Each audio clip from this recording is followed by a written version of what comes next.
Hey guys, welcome back to Home Built, and after a short break, we're back to work on the Alfarrari.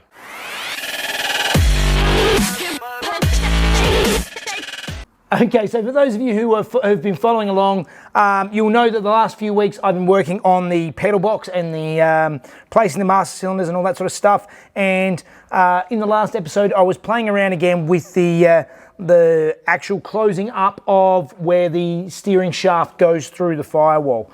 And that's been a bit of work. If you missed that, I'll put a link up above so you can catch up. And if you enjoy these type of videos, please think about subscribing. If you haven't, it does help us out. So we did take a week off last week. Went back to see my family in Adelaide, which has been well over 12 months since I've been able to do that. So I have come back to this all invigorated and ready to go. So last week I mentioned I do have to pull the engine again. We are going to be pulling the engine out. Yes, we are yet again. But before we do that, I want to have another look at this removable tunnel panel that I put in previously.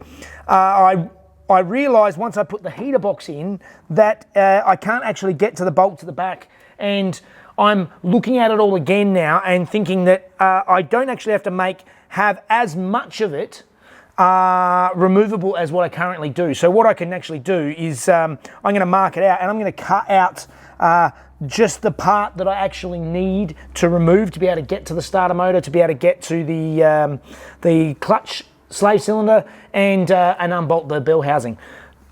So I can make a removable panel rather than having a much smaller removable panel, I should say, rather than having the whole thing. So I'm going to go through and I'm using the same panel that I'm doing, so it's not redoing everything, but I can actually weld most of that box into place, which will help with adding structure and just having a removable sort of strip through the middle here that I can get in and out. So before we pull the engine again, I just want to mark that all out and make sure I get everything in the right spot, and then we can sort of do that at the same time as doing the other stuff.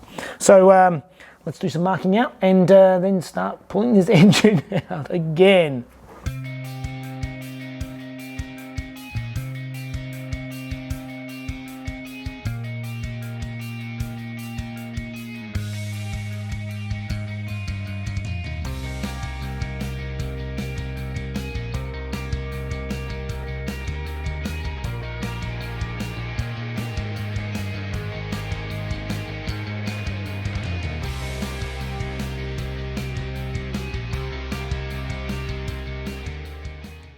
Okay, so those of you who have seen this previously, you would have seen that I made this tunnel up, and now I've out this part of it.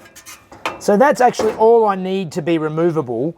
I can get to all the bolts around the bell housing, get to the starter motor.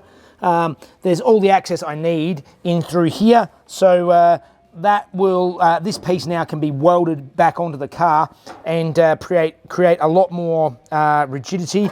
Then I just have this removable panel. I'll just have to put a double layer strip around here where I can actually sort of clip this on and bolt it into place, but that should be pretty straightforward to do off of the car. Now it's time to pull that engine and gearbox. Yay!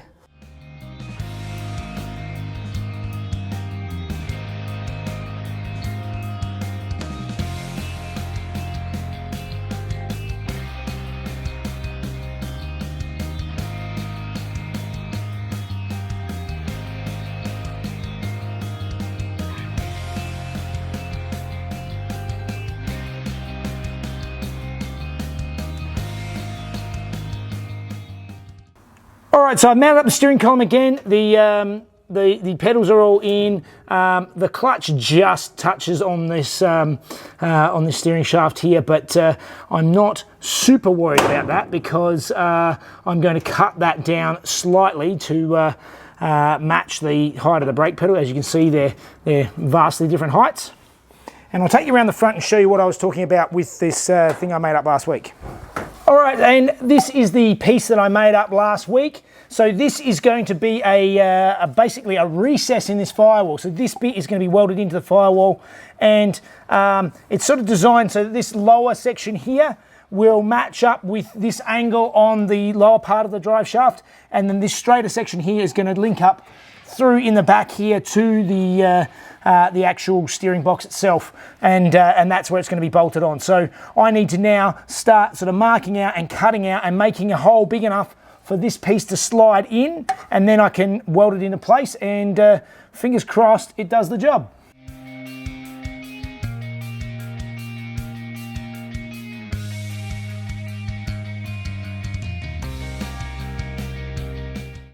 Okay, so I have just spent actually probably a couple of hours in here just getting all the angles exactly right, getting the steering wheel sitting exactly where I want it, getting the adjustment, because this steering wheel has telescopic adjustment, so I have to make sure that I have enough room on this shaft so that it doesn't slide off the end. If you did, you adjust it, particularly while driving, that would probably not be a good thing.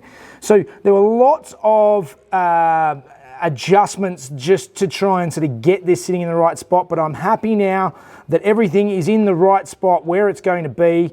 So now I need to start cutting out my hole for the final time of where the shaft is going to go through, and start getting ready to mount in that cover I made last week.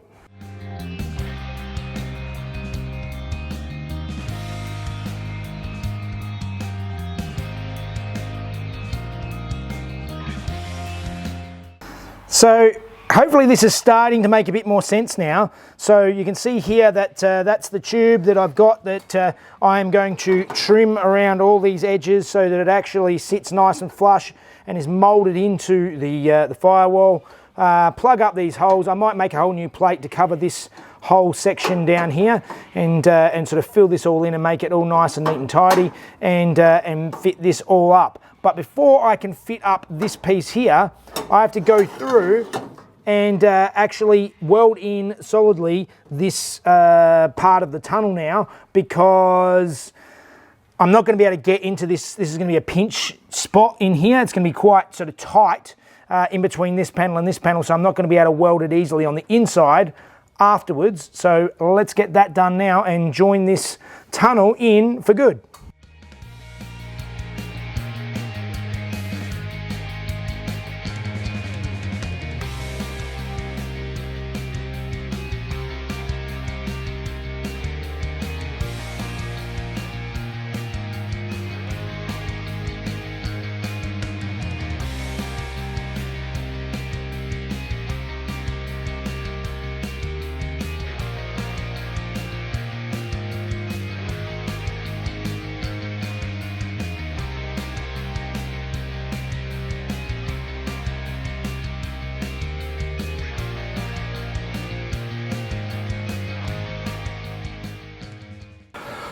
All right, a lot of welding later, and basically I put my little shaft in. The way I'm lining it all up is I got the steering shaft exactly where I wanted it, and I tacked it, this tube to the base plate that I made last week that was bolted to the base of the steering column itself. And I tacked it together in the car. Now I pulled it out, so now I can weld this on solidly. It's in the right spot, so I can bolt, when I bolt this back in, I can then weld this piece into the firewall, get it completely sealed in, trim it back, and that way I can then just bolt and unbolt the column from the car. It will be bolted solidly to this. Hope that makes sense. Let's weld this up and then finally get it all sort of sealed into the car.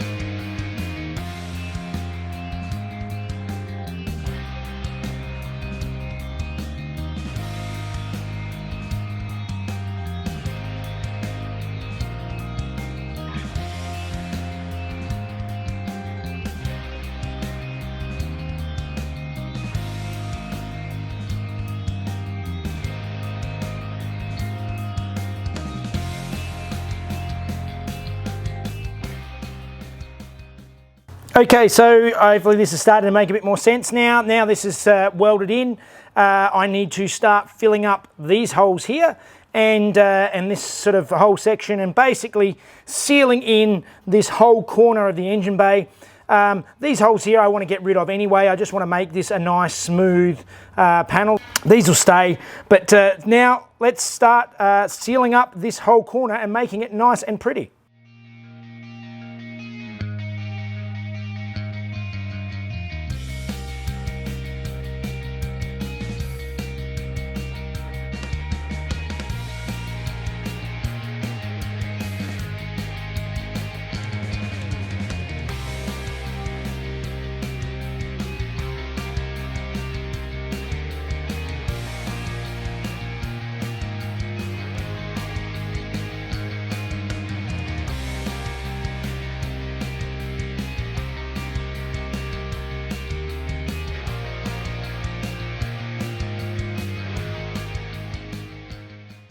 All right, so I just made up another bracket here that goes through the steering rack. It's just another bolting point. It's more reinforcement to keep this whole unit nice and firm, because obviously that's where all the power steering comes from. So this whole thing needs to be pretty solid, which I think I've got now. So now it's time to actually cut these panels out and box this all in.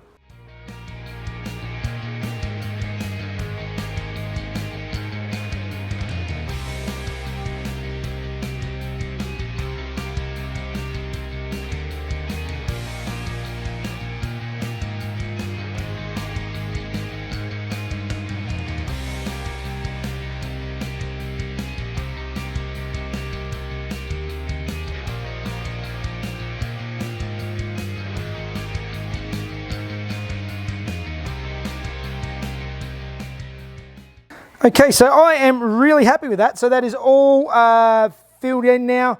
The steering rack all works. If I can reach in here and grab the steering wheel, this all rotates as it's supposed to. It's all doing its job. So we have a nice firmly mounted steering wheel, steering rack. I am very, very happy, but that was a lot. Yes, that was a lot of work. It was way more than I expected, as usual, but it's something that I've sort of been putting off for ages because I sort of didn't know exactly how I was going to do it, how I was going to make it work neatly, and I am really happy with that solution. The steering mount is now super solid in the car, not going anywhere. Yeah, very happy with that. I've got a nice, strong, good, solid steering system now. We can move on from that and continue finishing pedals and everything else. That's good stuff. Out of time.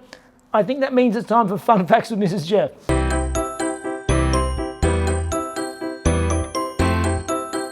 Hey guys, in 1948, alongside the Ferrari sports cars were Ferrari's first Formula One cars. The 125 F1, which used the same 1.5 litre V12 as the 125S. With single overhead cams, the F1 engine was fitted with a Roots-type supercharger. Making 230 horsepower, it struggled to make the top-end power to compete against the Alfa 158. However, with a nimble chassis and some great driving, it managed to place third in its first Grand Prix. For 1949, the engine was further modified with dual overhead cams, although still only 2 valves per cylinder, and a 2-stage supercharger which increased the power to 280 horsepower. This resulted in 5 Grand Prix wins that year. Now, all of the original 125 F1's chassis have been lost either due to damage or being converted to the newer 275 F1, but there is an exact replica with an original engine that sits in the Ferrari Museum in Maranello. All right, well, I know I always say it, but that was a lot more work than I expected, and but I'm really happy with how it turned out. It looks all nice and neat and sort of buttoned up the way it should be. It was just very fiddly, working down in the footwell of the engine bay and stuff like that, or footwell of the interior, I should say. But yeah, it's getting there. Has it ever happened that you've come out to work on the car and it's been a lot less work than you thought? Ever? Probably not. Jeff is an eternal optimist. Yes. It's a great quality. So, as you can see, Mrs. Jeff has a new haircut that Jeff hates. Yeah, maybe. But we're back at it after having that break last week. It was good to have a bit of time off. Fresh start, fresh haircut. Anyway, hope you enjoyed it. Please like and subscribe, and if you'd like to support Jeff with his builds, please follow him on Patreon, and you can see the videos a day early with no ads. Yep. And we'll see you next week. See you guys. Hey guys, in 1948, alongside Ferrari's first sports cars were the alongside Ferrari's the F1 engine was fitted with a Roots cabs. The F1 engine was fitted with Roots overchargers. Damn it!